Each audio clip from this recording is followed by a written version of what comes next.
Out of nowhere, question of the week. Let's go into our new host and my new guy. Hopefully, he's not part of Hate You. That's how you know. What's going on, dude?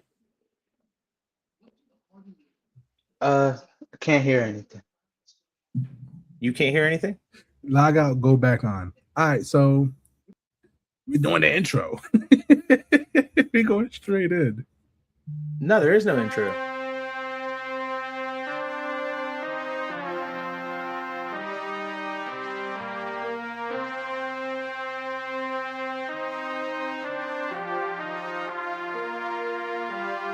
Four sides of the ring, four sides of the ring. Everybody out here got an opinion, your ego shall die in the ring. If the debate's getting heated, we heating, you know it's been fire in the ring. We them guys in the ring, leave with your pride in the sling. Four sides of the ring, four sides of the ring. Everybody out here got an opinion, your ego shall die in the ring. If the debate's getting heated, we heating, you know it's been fire in the ring. We them guys in the ring, leave with your pride in the sling. Four sides of the ring.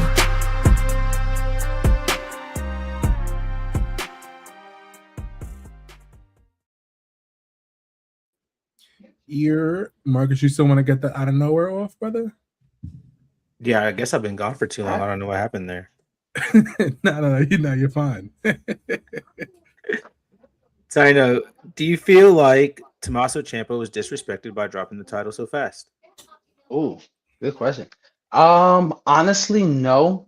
I feel like it was just something just to kind of put him over, kind of get that name out there, big signing into AEW, show him he could win a big title. Speaking on that match, honestly, it was as we know, great match. In my opinion, early contention for like match of the year. I know it's super early in the year, but I thought those boys just went all out. But just to answer your question straight up, I don't think so at all. I actually think although Ciampa lost the title, there were maybe a thousand kickouts that matchup. So it wasn't bad at all. Like it was a super fast paced show. The crowd was hot all night. But I thought it worked. I didn't think it made Ciampa look bad at all. So I think it worked out perfectly, honestly. I agree with you. I don't think Tommaso was disrespected. Honestly, it was dope that he got the title. He showed off for 4 matches, got to wrestle with some of the dopest guys, and he put over the youngest talent and probably the future of AEW. So I agree with you. 1000%. And like I said earlier, a couple weeks ago in the pod, I don't think there's a bad Kyle Fletcher match. Like Kyle Fletcher is just that guy. Like no matter who he wrestles, he's just that guy. I've been like, I watch AEW on a weekly basis, and I just love his cadence to this point. Like just his style, his aggressiveness, his facial expressions during the matchup, during just a grapple, getting ready up for a suplex. Like I think it's safe to say at such a young age, he's mastered the art of pro wrestling, and that's hard to say with so much talent, especially in AEW. Agreed. When you have when your teacher is Will Ospreay. Oh yeah, and you only have so much to learn.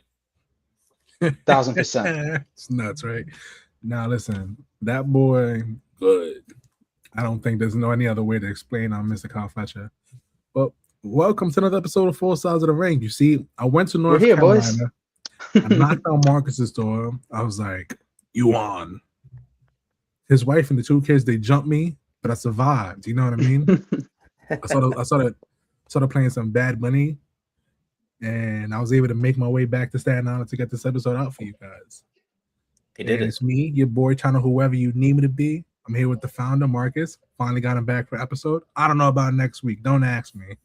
And I got the poopy boy himself, the poopster, the poop meister, the poopstro, Tino. This is what Roman Reigns feels like. Jeez, you know what I mean? Seriously, I feel like 2015 Roman Reigns. I'm just getting shitted on for no reason. Like 2015, you're 2015 Roman, and I'm 2026 Roman. I'm just showing up what I feel like. There we go. Listen, Tino could be 2015 Roman as long as I get to throw dog shit at him whenever I want. Just don't make me eat the dog food. No dog food. We're gonna start this episode how we start off the last couple episodes, and we're gonna play the game Where is Zombie King? So, The Zombie King. my fault. Oh, my fault. You know what? Fuck it. We're covered. Hey, You're good, no, you're never good. mind. So March 14th, I love Fiesta, the nightclub, the 115 President Street, Passaic, New Jersey. I still don't know what this card is about. It is a whole bunch of people in a mask, and Zombie King's gonna be there. Our guy. He doesn't. It's a Lucha Libre style matchup. I would hope. This is what the poster show me. You know what I mean? It could be anything. You know what I mean? Sake's a beautiful area too. Trees, bodegas. You'll love it.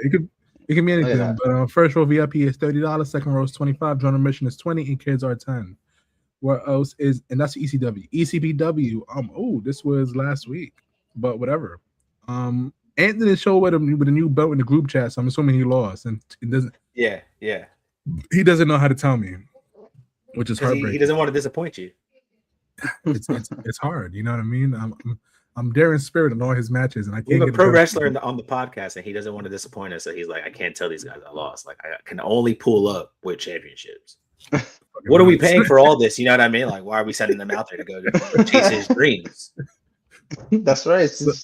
I'm just saying, Tony Khan, if you want guys to hold titles for 3 days and then put over the best that you got, my boy Zombie King can do that. I'm not gonna hold you. I'm gonna sound like the only hater. So when Mercedes was at Newark, New Jersey, and they had the Belt Boys, and they had Tommy Invincible up there, I was heated because I was like, my boy Zombie King could have been a perfect Belt Boy to hold that strap and be on TV.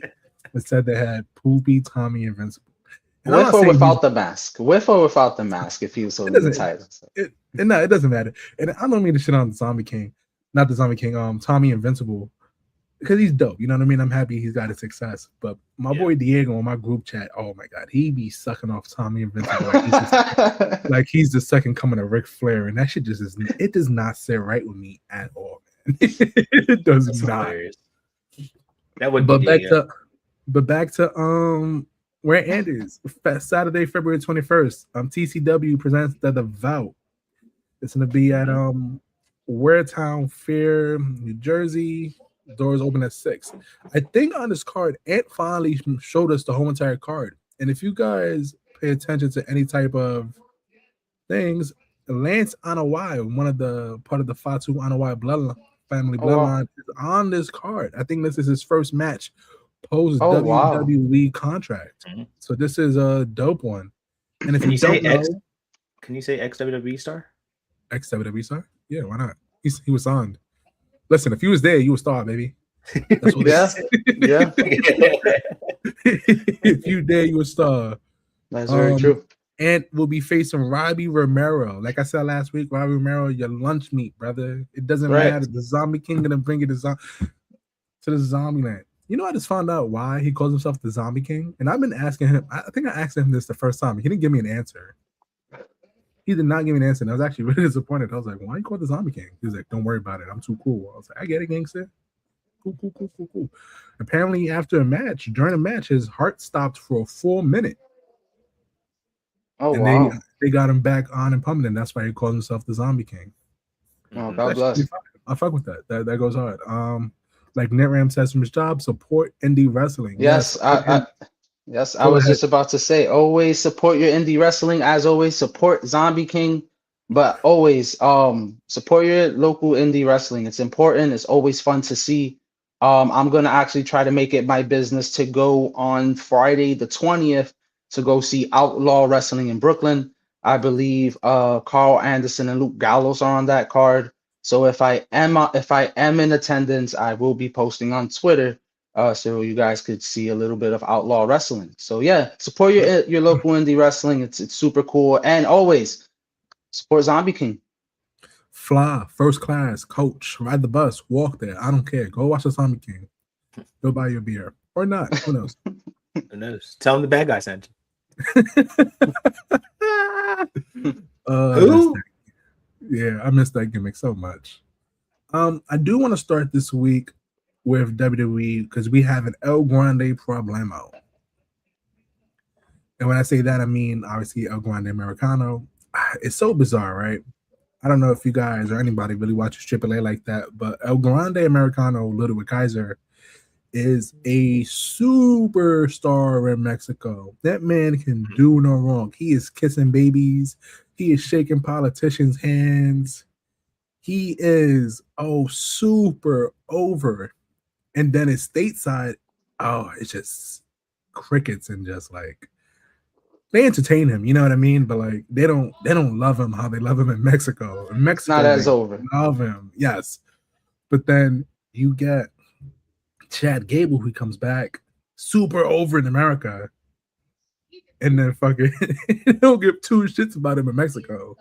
And it's just crazy the contrast about how promotions are.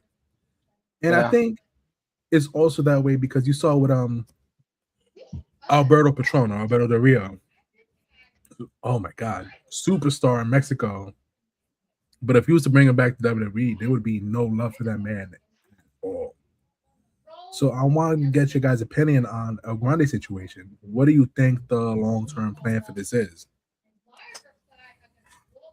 So honestly, I think the writing is kind of on the wall to where we kind of get an original Grande against the current Grande of who would it be? Chad Gable against Ludwig Kaiser. I think that's kind of where that's kind of at the end of the road.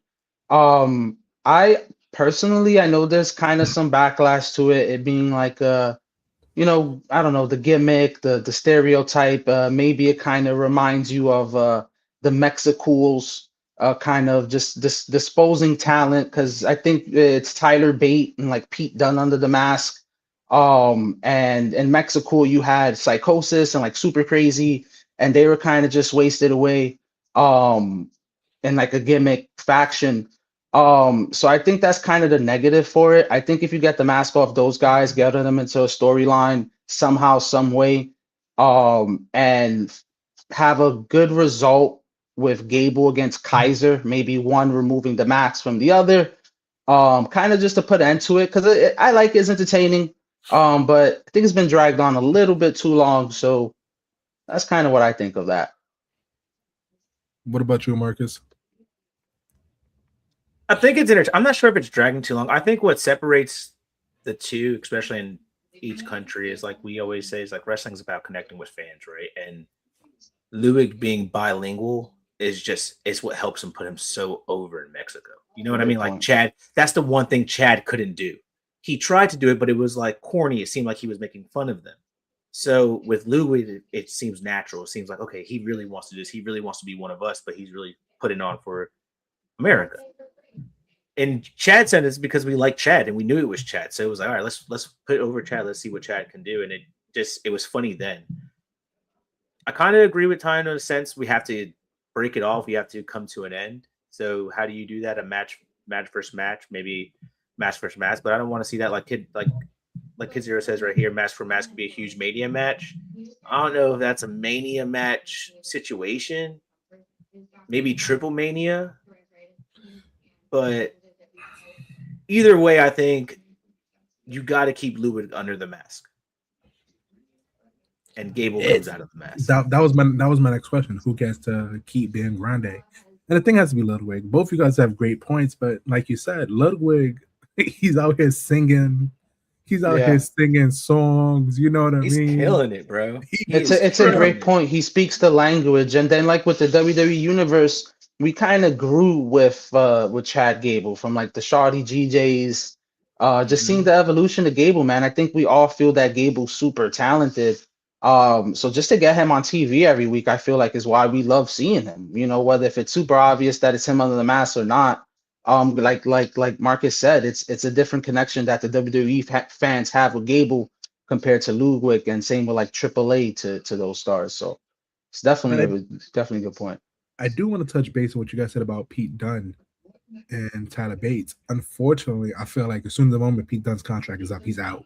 I don't even think he cares where he goes at this point. He's just underutilized and misused. Yeah, Pete Dunne is a stud, man. I mean, obviously, wherever he goes, I hope he gets that time, and because we know he's going to put on great matches. But it's. I mean, we'll see what happens with him under the mask. Maybe maybe the Grande Americanos all just start fighting each other and they just all pull each other out the mask or something, just point each other like the Spider-Man meme. It's like, oh, you're that guy. I didn't know you were Tyler Bate. It's like, oh shit. It's hard because when you talk about wrestling legacy, well, especially Ricochet's comments last week, Pete Dunne is one of those guys. He was arguably the hottest free agent before he signed to NXT UK. Yeah. Mm-hmm. You know what I mean? Mm-hmm. And he's been criminally misused since the UK days.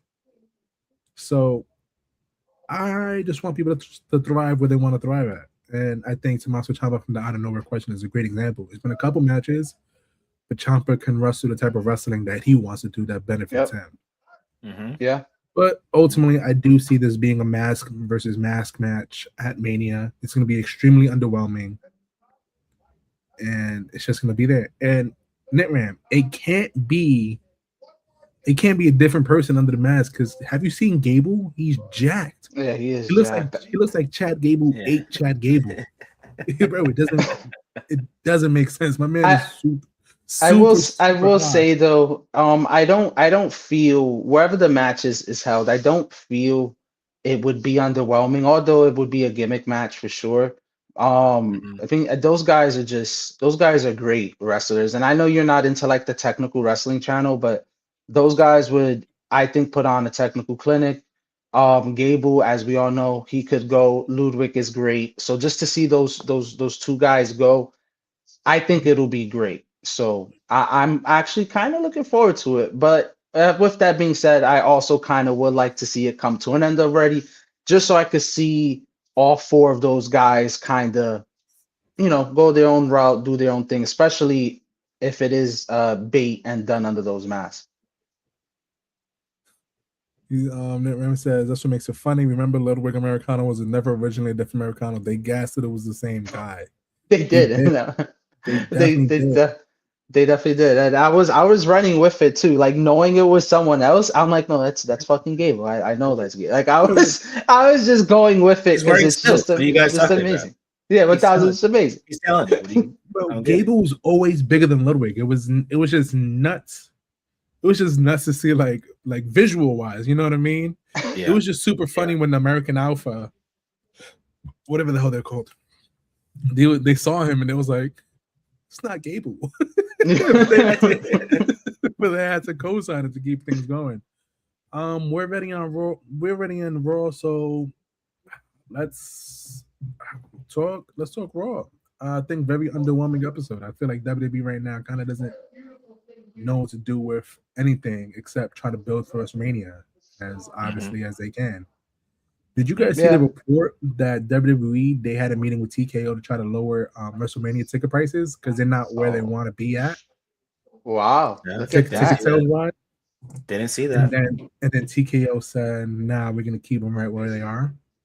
I mean, think about it, man. For the families that traveled last year there who are considering on going again, it's like you think about all the expenses that you did last year. It's like, fuck, to do that again with a family of 3 or 4, like it's super expensive. And besides the WrestleMania ticket itself, obviously, you got hotel spending if you want to hit all the events. And I'm not sure if this is true. I didn't see the reports you said, but I did see the reports, and I don't like looking into dirt sheets, but it said something about that they're going to like block watching parties in like a certain radius of the stadium. So you can go to like a bar, and I know that I'm not trying to go like off topic or nothing, but like I know back in the days with the NFL would kind of do that.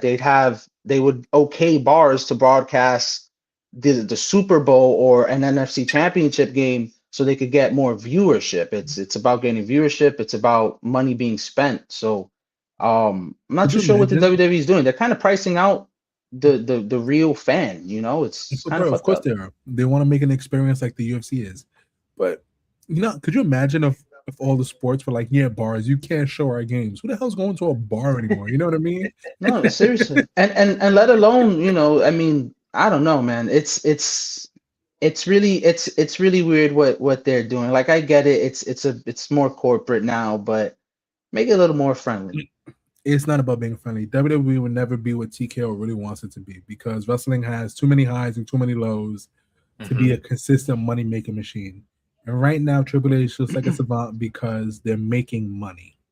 Yeah. But ultimately, when they stop making money, Triple H is not going to have the same grace that Vince McMahon did when it came to creative because Vince owned it. So if he had a shitty couple of years, it didn't matter because who's going to fire him? Right. And it's crazy you say that. It's crazy because I was thinking like it's so true. Like Triple H could actually like get fired. Like, and it could be like a legit shit, and they'll just have someone else at the helm, and we get kind of what we get. It is pretty crazy to think about. But it's nuts. And Marcus, as a wrestling fan, how do you feel about TKO like raising the ish out of these prices, especially since you're an AEW fan and you always go to AEW show when they come to town? I mean, and you know, I'm not a fan of TKO to begin with, but it's just weird, man. It's just weird how they're trying to make it seem like it's this UFC or boxing match when it's obviously, as wrestling fans, we want it to be up at that praises, but we want to be able to go watch those things. You know what I mean? Yep. We should be able to go. I should be able to buy a $300 ticket, $400 ticket, $500 ticket, whatever how much it costs to travel wherever it needs to go. Get my $800 hotel room, but I should be able to go to that event for no more than $100, if that. Just get me into the stadium. I'm not saying I have to be front row, but I'm also not saying that it should cost me $230 to sit and not be able to watch your wrestlers. And on this terrible jumbo screen, like Jumbotron, that's on the opposite side of the stadium. Yep. I'm not gonna hold you. Have you guys been to Mania? No, I've never had. There is. I remember my first WrestleMania with my mom. We went. It was cool. It was great being in the building. That was the one in Jersey. Yeah, MetLife. Okay. No, it's great being in that arena or stadium for WrestleMania. But there is nothing worse than being in the 400 or 500 sections and you got to watch the whole entire goddamn fucking Mania from a goddamn Jumbotron. Yeah, you might as well have done it at home. Might as well. It's a great experience. Don't get me wrong. It's wonderful just to be in the building, but at the same time, it is a miserable experience. So they definitely are pricing people out, and they're gonna sell. I'm telling you, it's not a matter of if; it's a matter of when. Yeah, and it's gonna be nuts. My mom says, "Hi, Tino."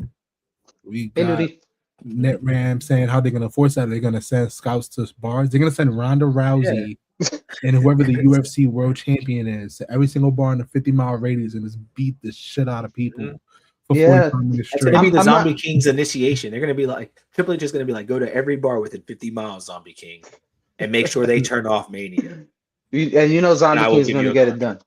He will. And Booking Like a Mark, how are we doing, brother? People go out to watch wrestling events. I've seen people at Dave & Buster's watch WWE, and I went to the local movie theater to watch this year's Royal Rumble.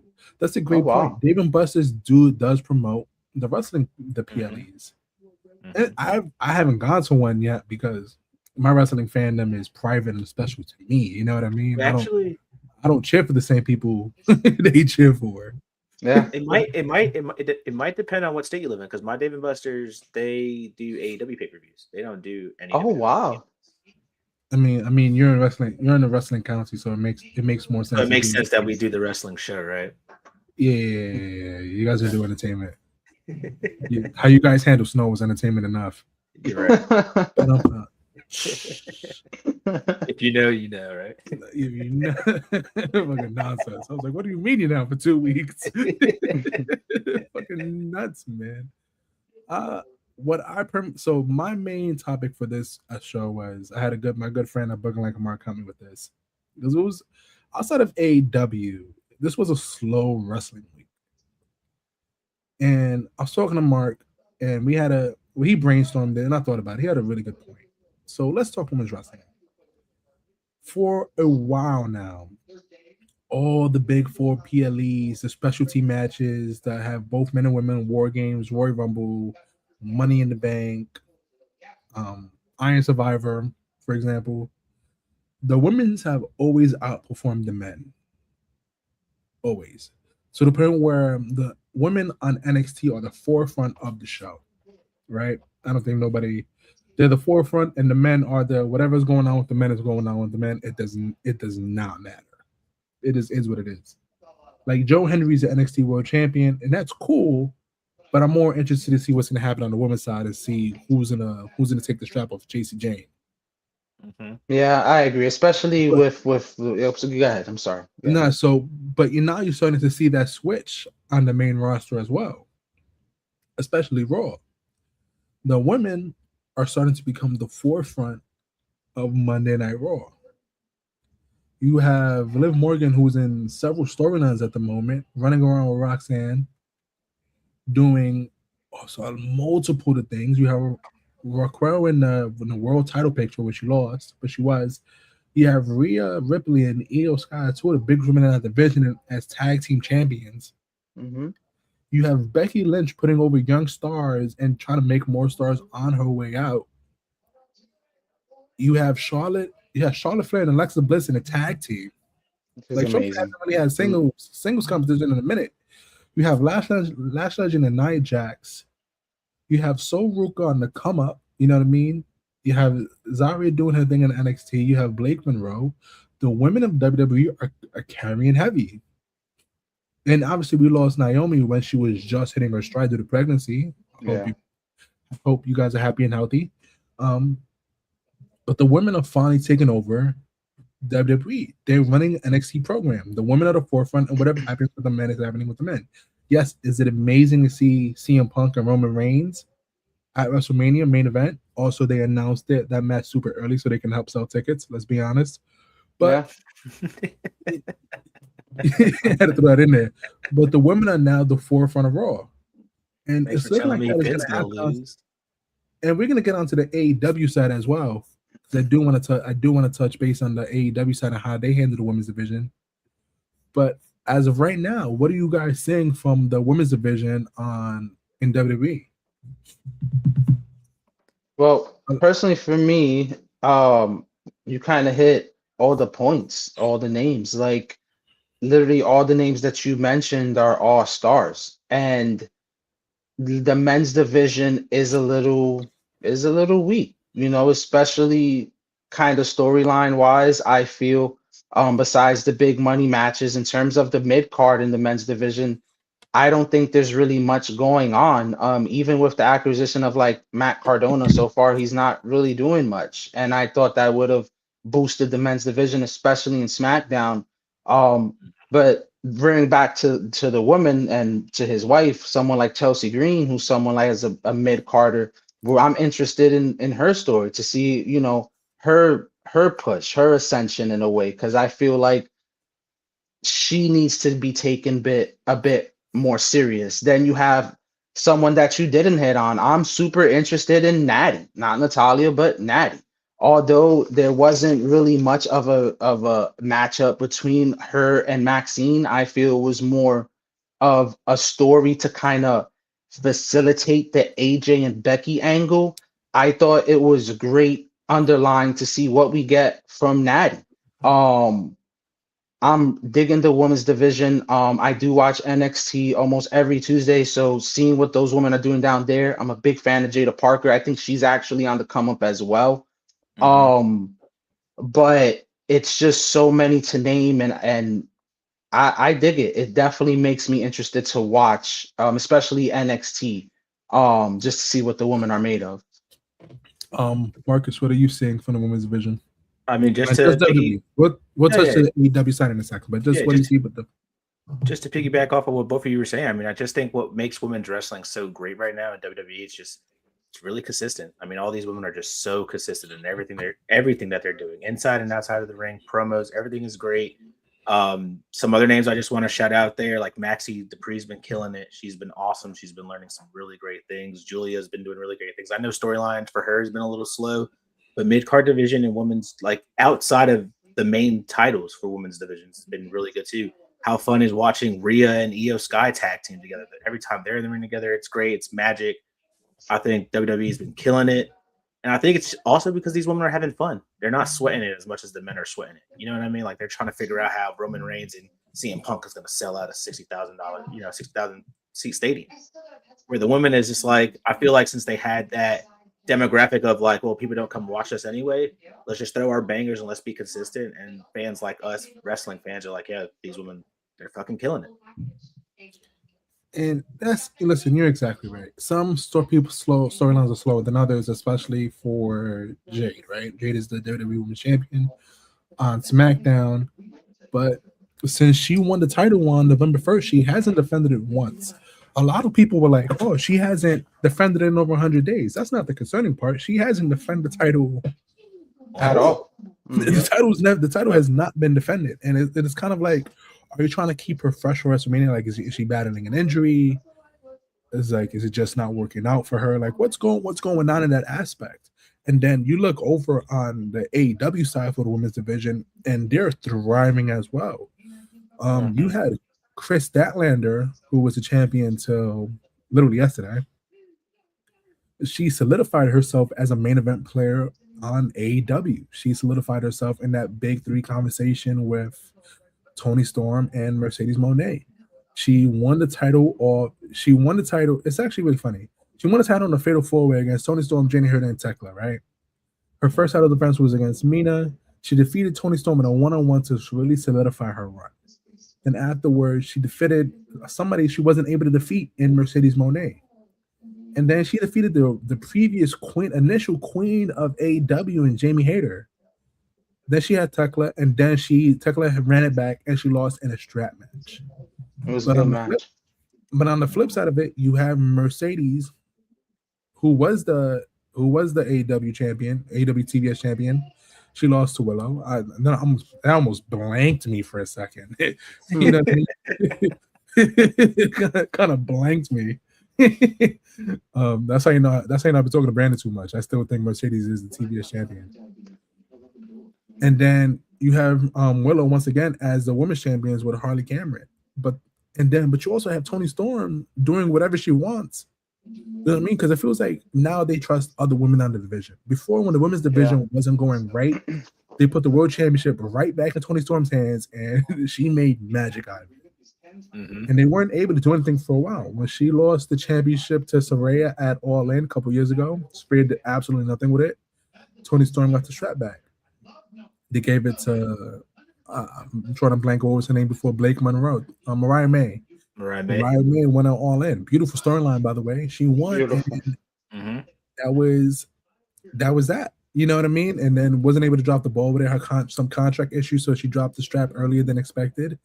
But they gave the ball back to Toni Storm. So the fact that they gave it to Kris Statlander, she did a wonderful job with the championship. She did not hold it for 200 days, 144. But overall, she did a really great job with the championship. Marcus, I know you've been watching AEW since day one. How do you feel about this women's division now, since you've seen it since its inception? I think the women's division now is actually it's great for like the first time. And I think, Chana, if you go back to any of our episodes, you've always said it. Tony doesn't know how to build around Toni Storm. He can't do it around Toni Storm. And like now Tony Khan figured out, oh dang, I actually do have all these other great wrestlers I could use. Let me see what's up if I put the title on Kris. Let's see what's up. I brought in Thekla for a reason. Yeah. Thekla lost to Toni Storm. Everybody thought Thekla was going to be the one to finally defeat Toni Storm. She lost. But you brought her in for those reasons, to hold these titles, right? And I think it's great that this title right now is playing hot potato until somebody comes back and it's like, nah, I'm about to make it prestigious again. And I do think that's going to be Mercedes Moné, and eventually in due time, whenever that time does come. Obviously, it's not going to be anytime soon because her versus Thekla won't make sense unless you make Mercedes a face, and I'm not trying to see that right now. So I think what Kris did was great. Like you said, it wasn't long, but it was great. She did what she needed to do. She held it down.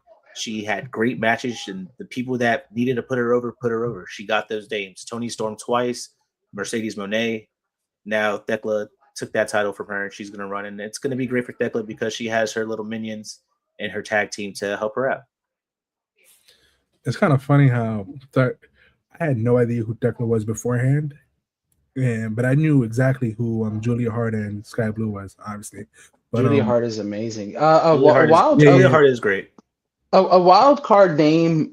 This is super wild card, and I want to get your guys' opinion on that. I super 1,000% agree with you, Marcus. I do think it would be Mercedes Moné that comes back to win that title and make it like prestigious. But a wild card name for me, do you guys think there's a chance that Thunder Rosa comes back makes a run and wins the title. I think Thunder Rosa has been super underutilized. Thunder Rosa was super fun to watch. She held the championship as well.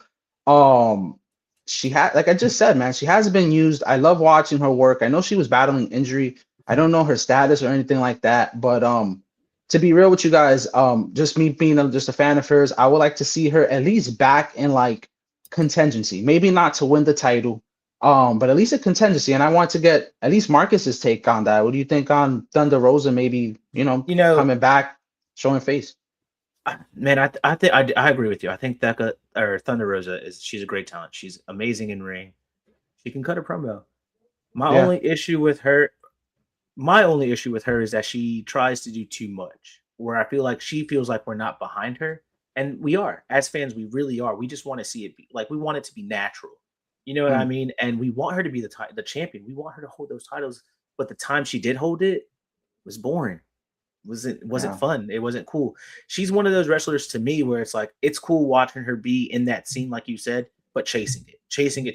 Maybe holding it one time and then you hold it for a couple months and drop it.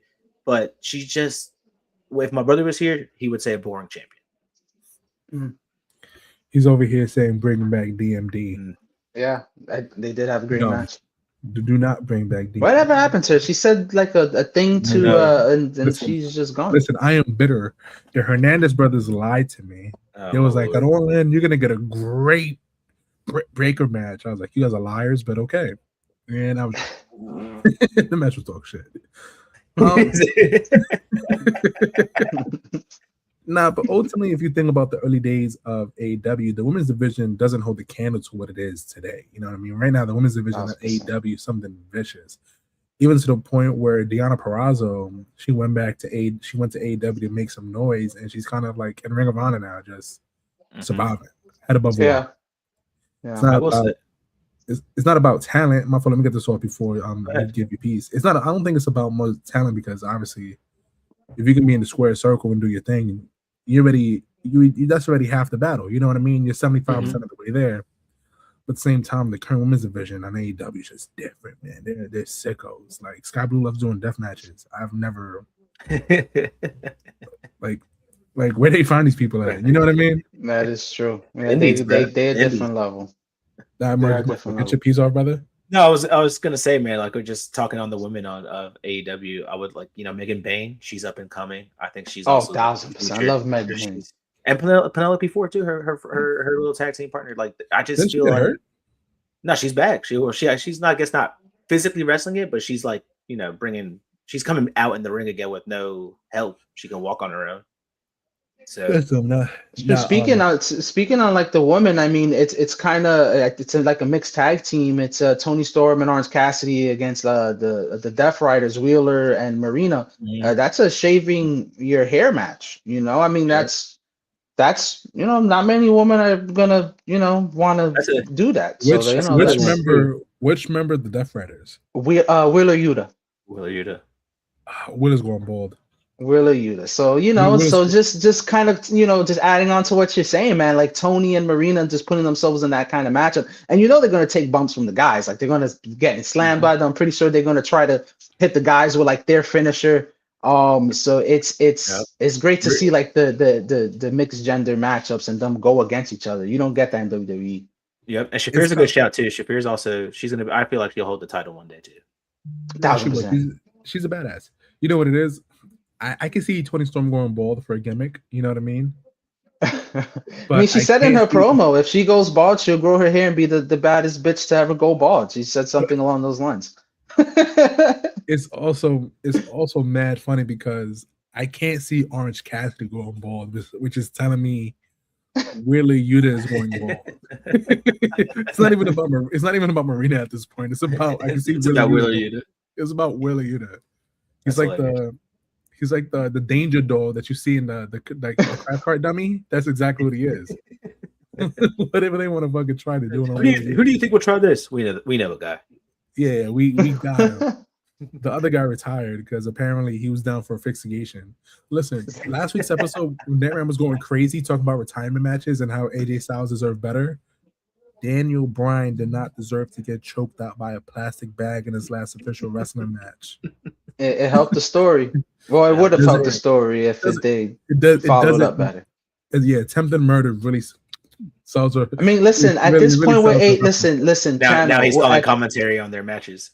At this right? point with AEW, you're getting attempted murder every week. Like, I think a week ago, they kidnapped Darby Allin and left him in a desert. Like, it's always something going on. It Though. doesn't count with Darby Allin because he's just fit to do all this crazy shit. You know what I mean? Or Don Callis like stays strapped up with that screwdriver. To this day, he still brings up the screwdriver, bro. Bro, I security knows. thought we were done with the screwdriver.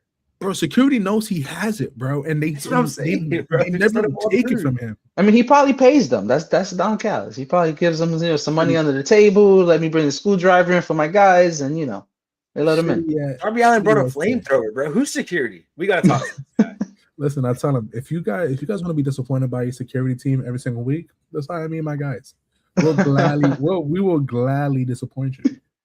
Yeah, we just gotta watch and get out the way. Look, back to this women's division. All right, so let's talk. All right, so we kind of have an idea where the men's is going. Book the WrestleMania matches for the women. Ooh. That's a tough one. Well, I mean, we already know one. Stephanie Liv. Did the live officially announced for Stephanie, or she That's just fucking with her? gonna. Nah, that's gonna. Be bad, bro. It should be. I'm not. Come on, bro. You don't call nobody a puta without not having that match at WrestleMania.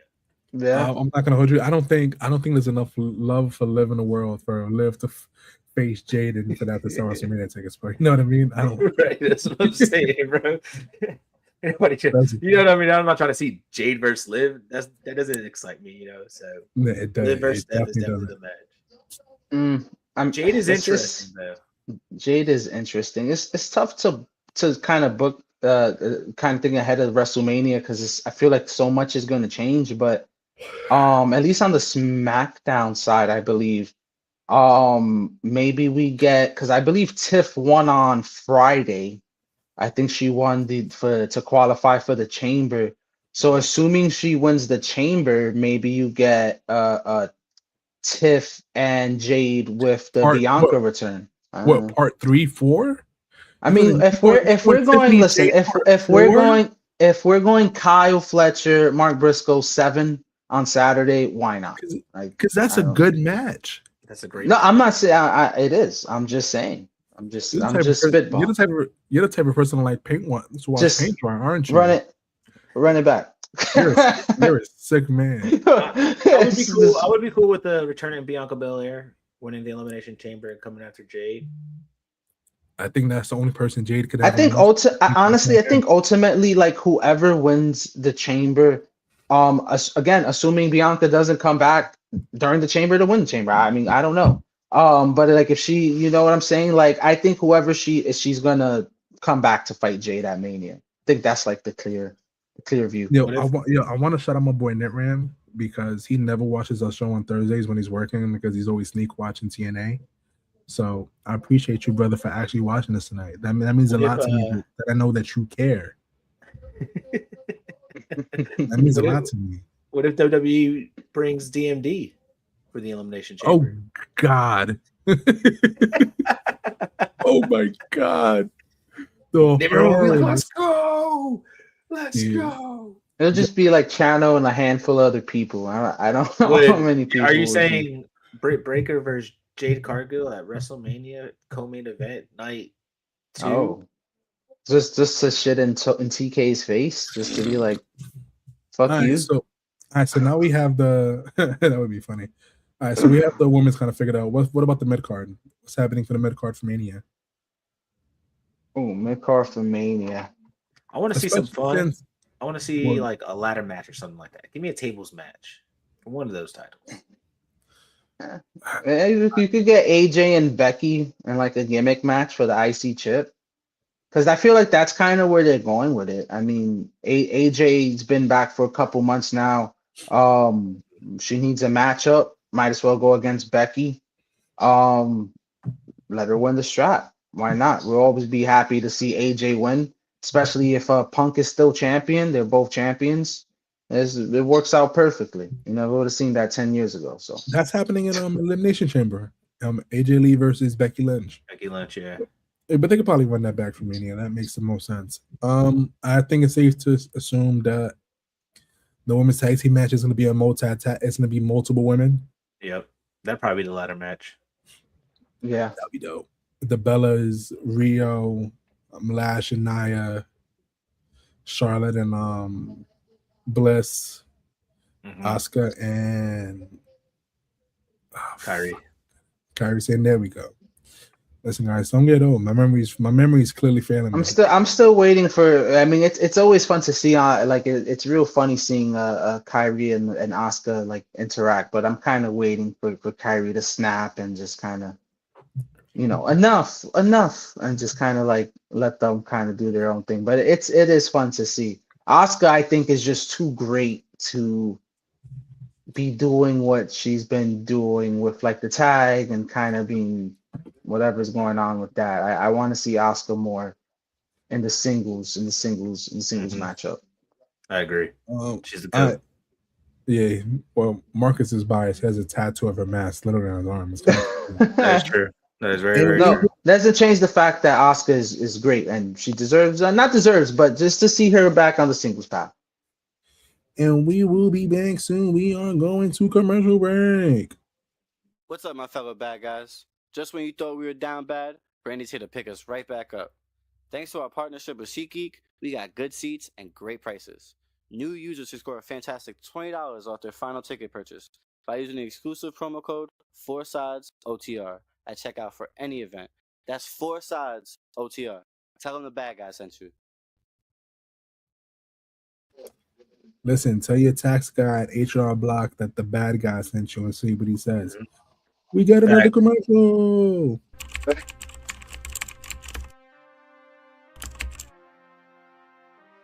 Dive into a world where every pinfall, every suplex, and every promo is celebrated in fashion. From the legendary 3-count trivia to the iconic bad guy wrestling, we've got the latest gear to elevate your wrestling wardrobe. Show off your passion for the squared circle. It's not just clothing, it's a lifestyle. Come shop with us and unleash your inner champion at 4sidesofthering.com. That's 4sidesofthering.com.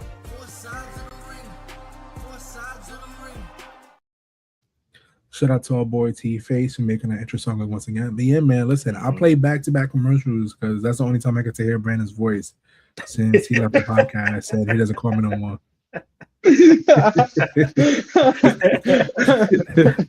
If he was watching, he would text me talking shit, but I know he's not. So, but we know he's not. But I know he's not. So if the bad guy sent you, you tell him we're looking for him too, okay? Yeah. And I'm coming for you. I can't say the last part. I get one per episode, and I'm not gonna. Yo, you gotta leave it in the chamber. It's like that. I forgot what that thing is. Like that PG-13 movie. You get to only say one throughout the whole entire movie, and he's been saving it for the whole entire movie, and somebody else says it at the end. There you go. Save it for the right moment. Everybody gets one. Yeah. All right. So we did the women's side. Let's try to fill out the rest of the WrestleMania. So outside of Roman Punk, let's fill out the rest of the card. I think we said the Grande's match, mask versus mask. I think it's safe to say the WWE Championship is going to be a fatal four-way, triple threat fatal four-way match. Yeah. Who do you think is the fourth person, Randy? I would like for it to be Randy. I mean, I've said it before on the pod. I would like to see Randy just in contention for it. Randy's, even though he's older in his career, not really the same moveset. It's always, I don't think it's ever a bad idea to have Randy Orton on the WrestleMania card. I mean, a little earlier we were talking about selling tickets, and Randy Orton is someone whose name sells tickets. He might not be as high up in the card these days, but that is a name that I feel like people would pay to see, especially at this stage of his career. You know, who knows how much time he got left in the tank. So I wouldn't be mad at Randy. Honestly, I wouldn't be mad at him winning the title, but I know, Channel. I know. I'm just saying. 50. Still in great shape. Ages. Yeah, man. I seen a post. Somebody said Randy's closer to being a super heavyweight at this point in his career than he is a heavyweight. Low key, Remember dude is both. They said 250. He was like, my man's like 6'5", 6'6", close to 300. He said, I've been eating. I've been eating good. Married to a Spanish woman. Yeah. We know how that go. All right, so that's the 2 world title matches. Let's book the. I think it's safe to say at WrestleMania for the U.S. Championship it's going to be Miz versus Carmelo Hayes. You talking about me with the running it back? Brother, they've been circling around Melo. No, they have. Oja, and yeah. No, yeah. for a while. This just seems destined. As gross as it is, listen, if Miz is giving the kids a WrestleMania match, God bless him. You know what I mean? My only question is who goes over? You know what I mean? I mean, it would have to be the younger talent, no? It would have to be Melo. Yeah. You would hope. One would think. All right, so what about Dom? What's Dom doing at WrestleMania?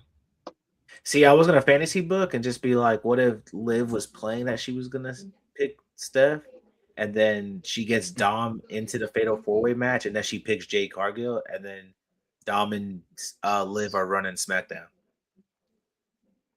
And at Mania, they both win big gold. It's kind of crazy because I feel like if you send Dom to SmackDown, Dom and Liv to SmackDown, you kind of just sending them to die. That's what I feel about SmackDown at this point in time. Not if he's with Liv. I don't think nobody can save SmackDown. I'm not gonna hold you. Wow, listen, man, that's not even Roman. Now they put him on Raw for a reason. They put him on Raw for a reason, but I will say that Cody Rhodes killed SmackDown. That's pretty fair to say, but after Drew's promo, I'm hoping to see the SmackDown roster kind of step it up. They got an extra hour now. It's a tough spot on Fridays, 3 hours, bro. But if that roster steps up, you know, add to commercials. Bro, SmackDown's a very hard watch. I'm not gonna lie to you, man. It is very hard. It's gonna be trying to do some. Bro, listen, I don't know what you could do. And Cody's a bigger star. They put him on SmackDown and just not doing anything. It's not doing anything. You're right. It's not doing anything. So what's Dom doing? What's Dom doing at Mania? You think Ram over here and Ram? I'm confused, brother. Are you doing your actual job? I was gonna say that. Wow, yeah. Dom and Finn. All right, so we're gonna take a break from the WrestleMania booking because I do want to get into the next conversation point of the day. And it's the how WWE deals, how wrestling deals with number one contenders, right? So for Saturday, for the Royal Rumble, goes to the Royal Rumble. The week before, it was a fatal 4-way for the number one contender. And before that, they did somewhat of a tournament to determine the champion, which was a great idea, by the way. You know what I mean? You get multiple top guys in the thing, you duke it out, earn a spot on the fatal 4-way, one shot closer to winning title shot, and then winning the title. No, I thought that was great. But then sometimes you get these BS blood feuds going on. You remember when Seth Rollins was the World Heavyweight Champion and Shinsuke started dropping promos in Japanese? He was like, I know your weakness, Seth Rollins. Oh, yeah, it was great. And it was like, oh my God, what is it? Is he a monster? Was he on the island with those kids? It's your back. It's like, oh, gee. So you know my back hurt. You want a title match? What's wrong with you? His reality was his leg. Yeah. And it's nuts because it's weird. You get all these weird little blood feuds going on for title matches. Sometimes you have tournaments. AEW does eliminator matches, which I think that's kind of cool and unique. Well, what do you guys think about the current wrestling market when it comes to number one contender match, to how people get number one contender matches? And what are some things you like about it? What are some things you dislike about it? And what are some things you would add? Let's start with Marcus. Let's start with an actual ranking system. I think it's weird. I think sometimes when I'm like, oh, number one contenders match, I didn't even know they still did those things, because sometimes I feel like anybody goes out to the ring, cuts a promo, and they're like, Adam Pearce is all right. You got a match, even though you fought him last night at WrestleMania. You gonna wrestle him again tonight on Raw, and then after that, you gonna wrestle him in Saudi Arabia at the greatest Royal Rumble, and then at Backlash 2 weeks from now. I'm the littest dude in so it's just like who really gets up next? You know what I mean? It's kind of like where in AEW it makes sense that we're gonna get match 7, right? But like, damn, my dude Tommaso Ciampa is just not can't even be like, yo, can I get my rematch, bro? Like, can we run it back one more time? Kyle was like, all right, I'm done with you, bro. Hey, yo, Mark, me and you, ladder match in my hometown. I don't care what these guys doing down here, So if we're gonna have number one contender, if we want number one contenders to mean something, we have to build it so it can mean something. We just can't keep having random guys challenge people for the titles. And it's great that you said random because we literally had that this past Monday Night Raw with my big boy Otis and Tozawa versus the Usos. Oh, These boys haven't wrestled in a minute. They're just backstage chilling. I will say on that match real quick, I low-key forgot how good Tozawa was. Like he was showing his ass that match. He was doing his thing. You showing his what? No, fuck with you. What? No, but kind of to answer your question and just to tackle onto what Marcus was saying, I do like the tournament style matchup. Like I am more of a fan of the Chamber more than the Rumble. I just feel like the Rumble is a little bit more luck and the Chamber is a little bit more strategy. It being in like closed area. But to kind of build a champion, just again adding on to what Marcus said, I like to see a champion or a talent get built. Tell me your background, cut some promos, let me get emotionally invested to why you want this title, whether if it's because you're a heel or because you're good. I want to know your why and I want to feel it. I don't want to feel like you're pretending that you want to be a champion. Like I'm here, I got this opportunity, fuck it, I'll take it. No, I want to hear you cut that promo, let me just feel that energy and just build it from the ground up. Those random matches, you come out, cut a promo, they get the title. It's cool, especially if the crowd is into it.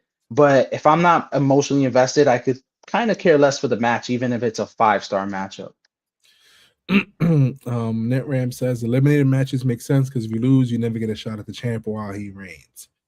And listen, I feel you because sometimes these dudes just become going outside and they get a little mic. They'll be like, welcome to Monday night, whatever their last name is.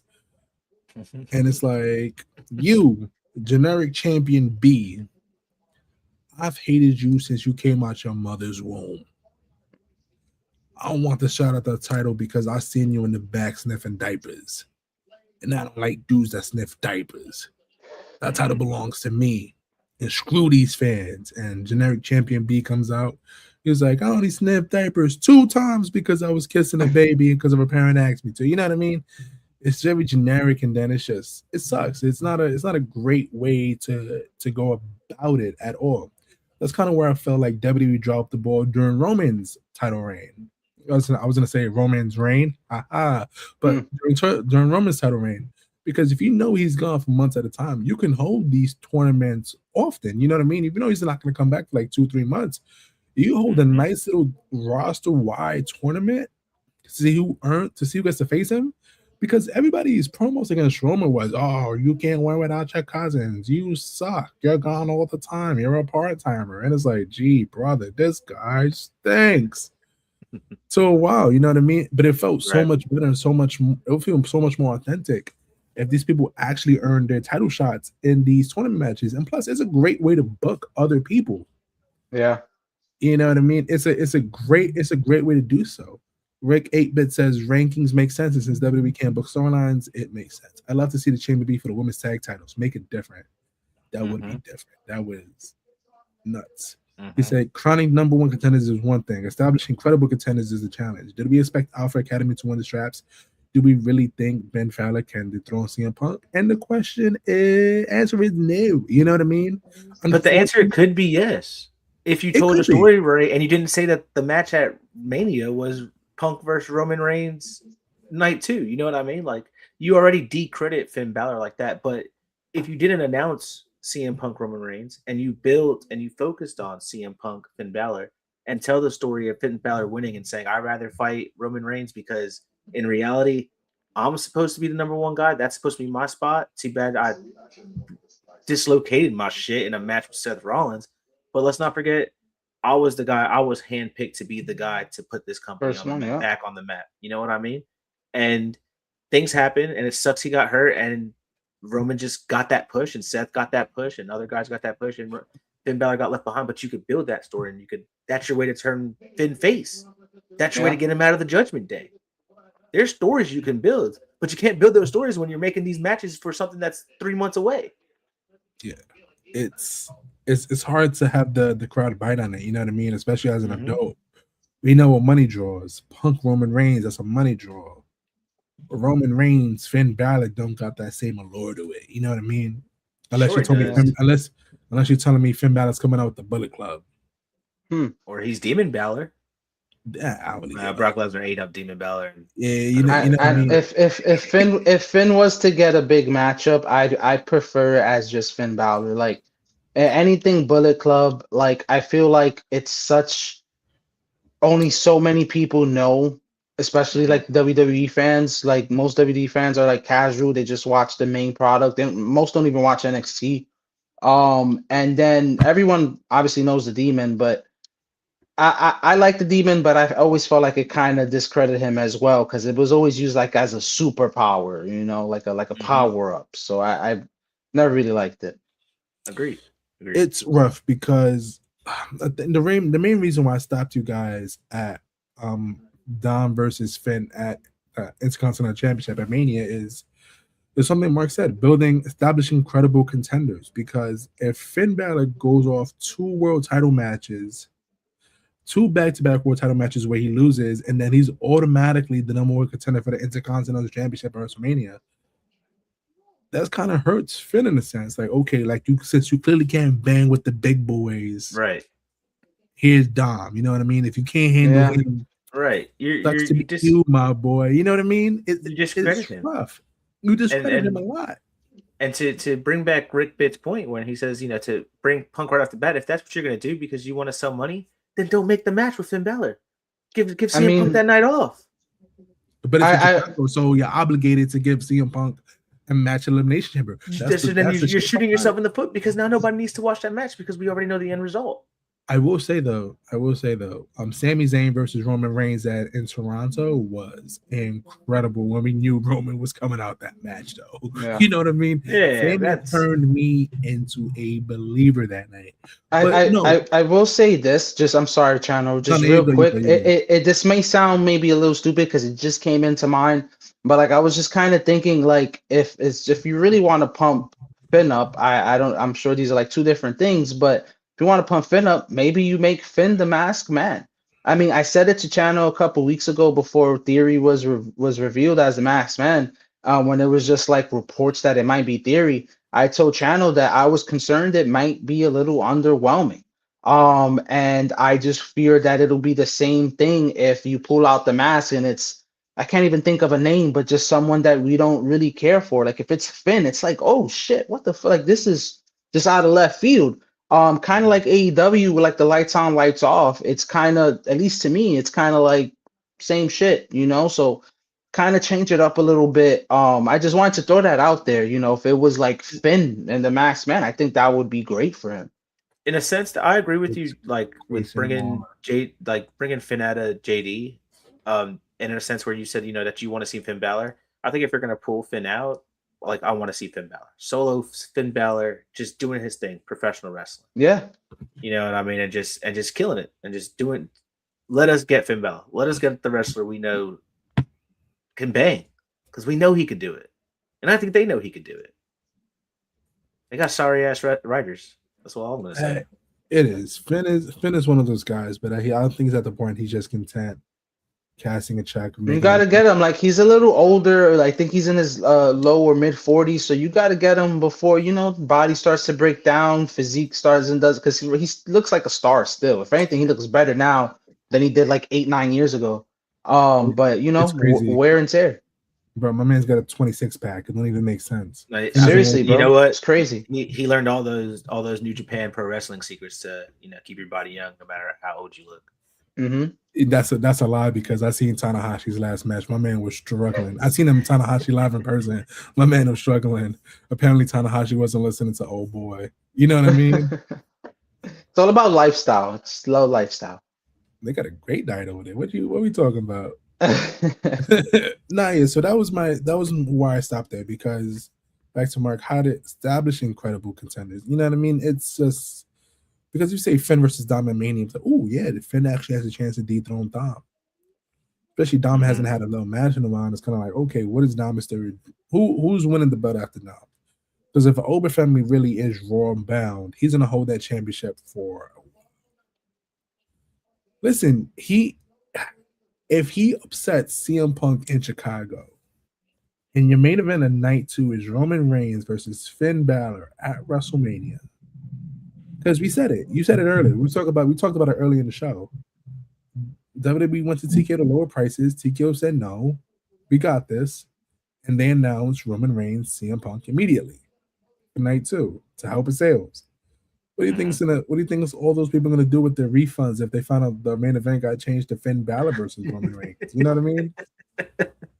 Fucking, they gonna use their money. It's a risky move, man. God forbid any of these guys that they announce get injured or there's a setback. I mean, look at Braun, man. It sucks that he's gonna be out for X amount of time. So it's definitely risky business what the WWE is doing. I don't know if I touched on it with Channel last week, but I have a little bit concerned with Mania next year, just based on how the Saudi crowd looked from the last event they was in the last week. It just I don't really care about where it's from location wise. It's just how it looked, how the crowd felt like they weren't into it. So it's a little bit concerning, taking Mania out of the States, especially with surprises. Knit Rams made a lot of points. They don't get all the wrestling that we get. So, that reaction is definitely a little different over there. It's one of those things, man. But I will say this real quick. With Mania next year going to Saudi or whatever, I'm hoping AEW or one of these other promotions, even GCW, which is kind of rising up there as well, makes a big splash and makes a big event here in the States for us to watch. They will. 1,000%. Since all these wrestling shows revolve around WrestleMania season to run their big week to get more eyes on the faction, they can definitely do a week. And I'm sure Mania will be 3 p.m. on a Saturday and 3 p.m. on Sunday. I mean, so with the right storytelling and with you book the right matches, there's no reason why Tony Khan couldn't have All Out or All In the same weekend as WrestleMania in the United States. Not even. What is it? Double or Nothing? If you do Double or Nothing the same weekend and you have all these indie shows round about that for the whole entire week, you know what I mean? At 2 o'clock in the afternoon. Yeah. Bro, you can make it happen, because I'm not gonna hold you. If they do, what are they gonna do? Stand and deliver Saudi Arabia as well? Probably. Maybe that. Well, yeah, I would probably. Listen, Stand and delivers already early as hell. I think they've been holding it at 8, 9 o'clock in the morning. That I wouldn't be 8, 9. Yeah. Blood and Guts, Saudi Arabia. Bro, could you manage to stand and deliver 5 o'clock in the morning like those Australian shows? Fucking miserable. Yeah, no. I'll just catch the clips on Twitter, because bro, I would gladly get spoiled on Twitter and never look back. Yeah, that's how I feel whenever I try to keep up with the freaking New Japan tournaments. Whenever that goes on, I'm just on Twitter, just okay, cool, this guy, all right, cool, see some highlights. It's hard to keep up with. I don't know what you mean by this, Rick. Having with the halftime show. Which halftime show, Rick?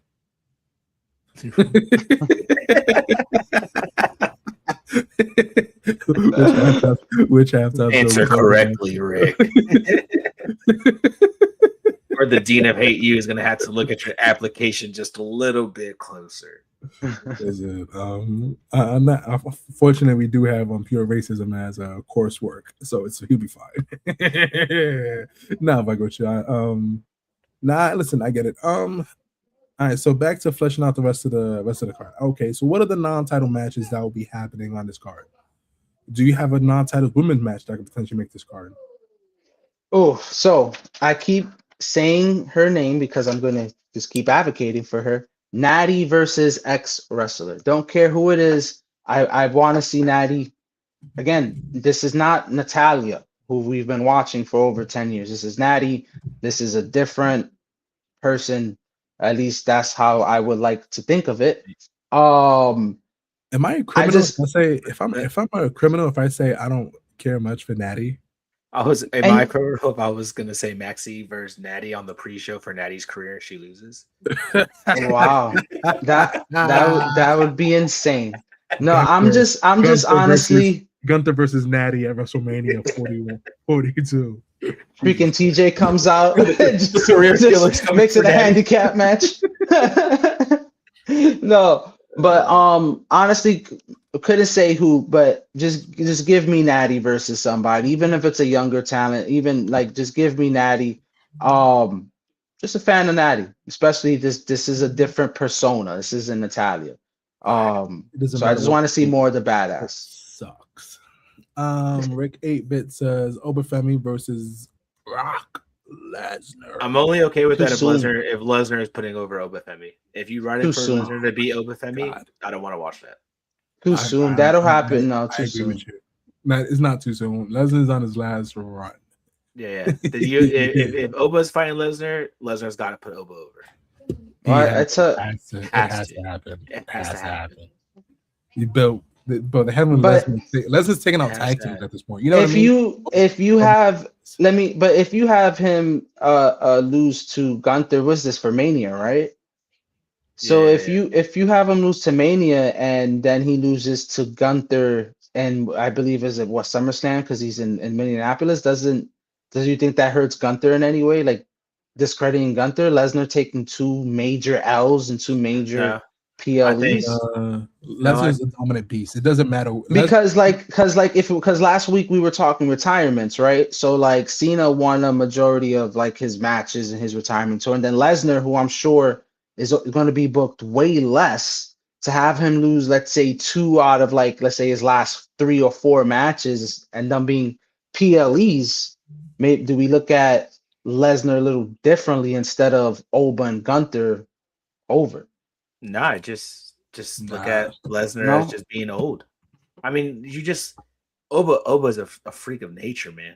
A freak of I nature, agree. and that's how we talk about Brock Lesnar. So for Brock Lesnar at his age, at his physique, I'm not gonna say he can't go, but there's no reason that he should go over. In a sense, with Gunther and Cena, you know what I mean? Cena gave it all he got, and we watched him give up. Yeah. It could be the same for Lesnar, and if he loses to Oba and Gunther, I don't think that discredits anybody.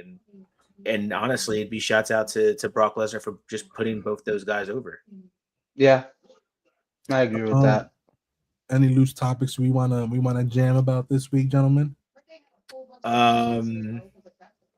Shouts out Kyle Fletcher The God. winning it again, and then instantly saying I'm going to defend it against Briscoe, match 7. Yep. You know what's mad crazy? Briscoe didn't even get his rematch from Ciampa, but he's getting it from Fletcher. The story's more there. As long as I don't got to see that ugly ass camouflage belt. Also, everybody hating that MJF won. Listen, y'all, it's a different title when it's a different kind of match when the title's on the line. You get a different kind of champion. You know what I mean?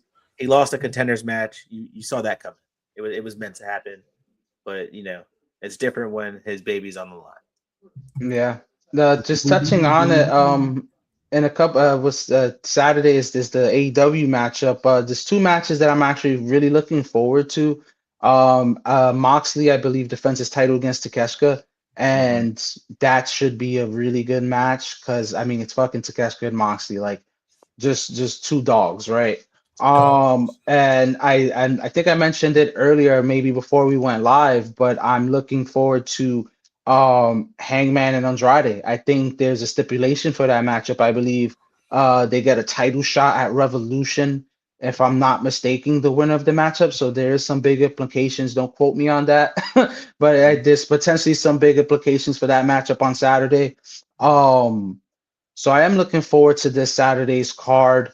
I'm not too sure if there's AAA this Saturday. I noticed that they run on Saturdays on YouTube.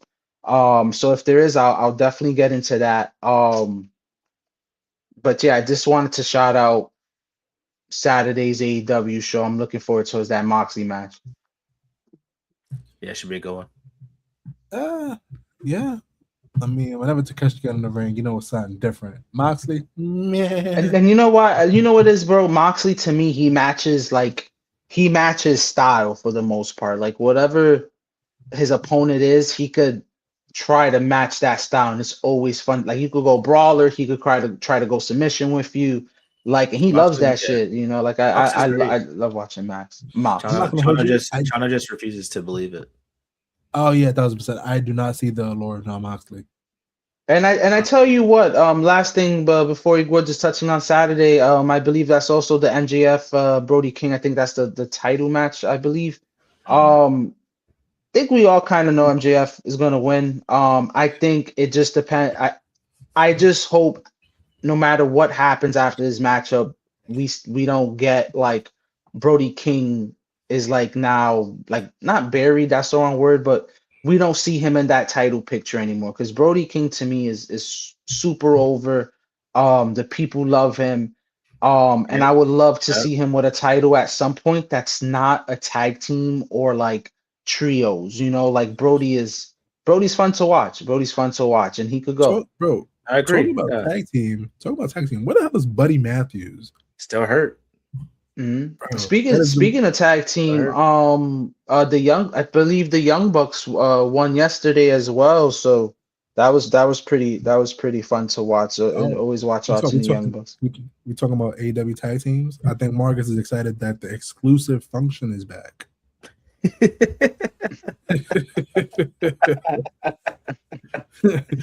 haven't seen them boys in a minute. I'm not gonna lie, when Private Party came out, I said, okay, look at them. Came out, they resigned. I was really happy that they resigned. I was happy that they didn't go over to the what they call the Fed, now the E. But I'm happy that they stuck with the company that decided to put them on the map. And it sucks that they only got one title reign, and it was a little short, but they got it. You know what I mean? Bro, don't even get me started on that shitty ass title reign they had, bro. Fucking just to put over them old ass men. That's the type of shit that pisses me off. They had such a feel good moment to win the tag team championships. Book them like shit for the next couple of weeks and just feed them to the Hurt Syndicate. That shit pisses me off. Yeah, I haven't seen the Hurt Syndicate in a while. You know why? Because they need Ben Gay and like. Oh, come on, man, come on, bro. You got Sheldon, you got Bobby. Don't do that. And Bobby's showing his age.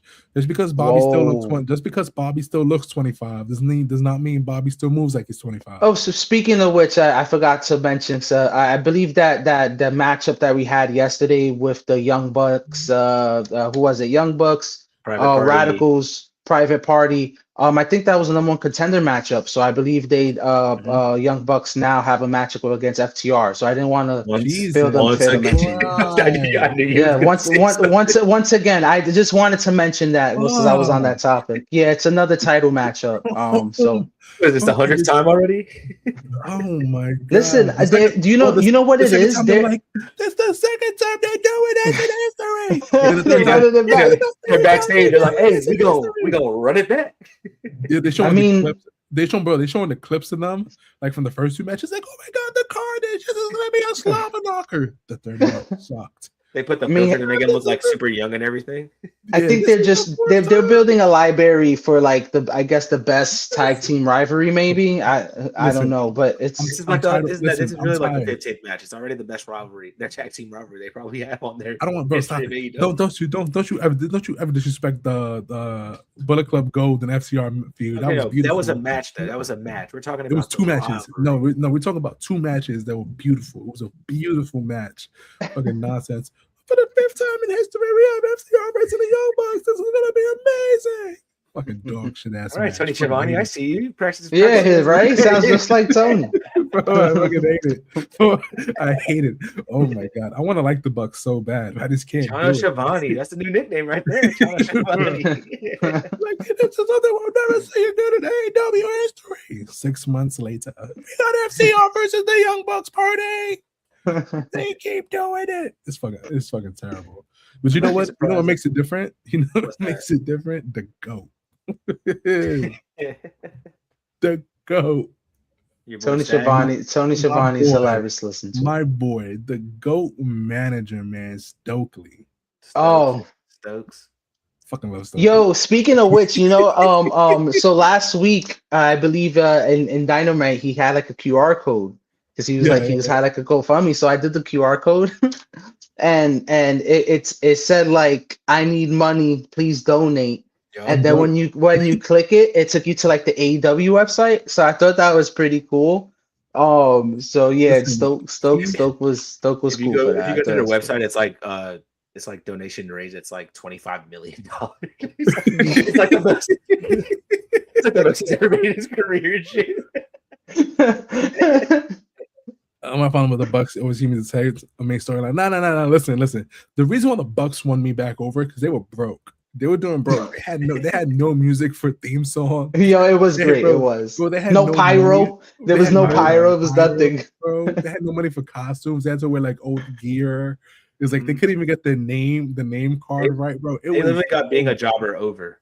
It worked. It worked. Bro, they were enhancement talent for a while. They were just begging TK for cash matches. For cash matches. Bro, when I tell you that was probably the best gimmick for like a tag team in a really long time that I've seen, I admit it. It was. I personally, I don't like the wrestling, so I don't get it. But for a gimmick, that was great, and I hate the feud with FTR. I'm not gonna hold you. I don't enjoy FTR, but those matches with Bullet Club Gold, man. I will say, I'm gonna be honest. FTR, man, it took a little minute for them to grow on me. Like even when they were in WWE with their former name, even then, it was kind of tough for me to grow on them. But as I started watching wrestling more and got a little bit more knee deep in it and started understanding it way more, I'm like, these guys are good. These guys are good. I think FTR is just up there for great tag teams. Listen, I'm just a hater. That's honestly what it boils down to. I like what I like, and then it's not it. I feel that. I feel like if you talk top best 3 tag teams in our generation while we were growing up watching, depending on how I know you're a little different, but depending on how you want to order 1 or 2, it could be the Usos or the Young Bucks. Growing up watching, or right now. I'm sorry. Let's say right. Let's say right now, right? Damn. Usos, Young Bucks. Depending on how you want to do 1 or 2, right? I guess I feel like if you don't say the Usos and the Young Bucks in your top 3, you're just an automatic fucking hater. You know what I mean? Oh, you know what? I lied because you could also say the New Day. The New Day, that's your 3 right there. You know what I mean? If you extend it to 4 with the New Day and FTR, then FTR's top 4. FTR's at least top. Yeah, FTR's 4, if not top 5. And you can put and you can put. Are we going to count the Hardys? God no. God fucking no. You could, but no, just because they've been in the game too long. No, Rick, we do not. But you could. Are we going to count the Hardys? You could count the Hardys. You could. The broke Young Bucks were everything bum ass Corbin tried to be. Bum ass Corbin was also great. Honestly, I love Corbin. They should do more bum ass stories. I thought Happy Corbin was that's the one he was killing. Bro, I tell you what though, as shitty as that whole gimmick was, that dude is talented to put it over. Happy Corbin, sad Corbin. China knows how to dry his hands. That's actually bro, I fuck out of here. Those are fucking Hardys. They're old as shit, man. Freaking guy, bro. They still look the same in the ring. Next time I see Matt Hardy, I'm gonna ask him if he still thinks he can smack a tornado. And if he tells me, yeah, I know he's a fucking liar. It's because I know he can't fucking smack no goddamn fucking tornado. I know he's full of shit. he's not even getting, like, Jeff can't even get his body over for his finisher anymore. He's like, that whole song was great. His straight back, it's landing on top of his opponent. You know what sucks? Jeff Hardy was finding a second win before Sammy Guevara tried to kill him in the middle of the ring. He was really finding his win before he almost got murdered. You know what I mean? On live television. You like that when you step into the ring with the world's best. You know what I mean? You almost get killed. Who? Sami Zayn? Oh my god! Let's not forget that matchup he had with Cody.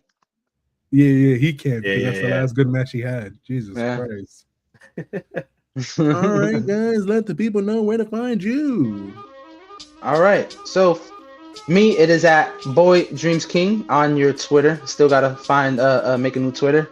Good to be here on the show with the boys. Always fun to talk some wrestling. Until next week. Don't follow him until he makes a new Twitter account, because that's just a ludicrous ass name. Who the hell's gonna follow a guy named Boy Dreams King? Some fucking bullshit. You could change your name, bro. Yeah, right. That is true. This is my one. This fucking nigga, man. This builder make a fucking new one. I will.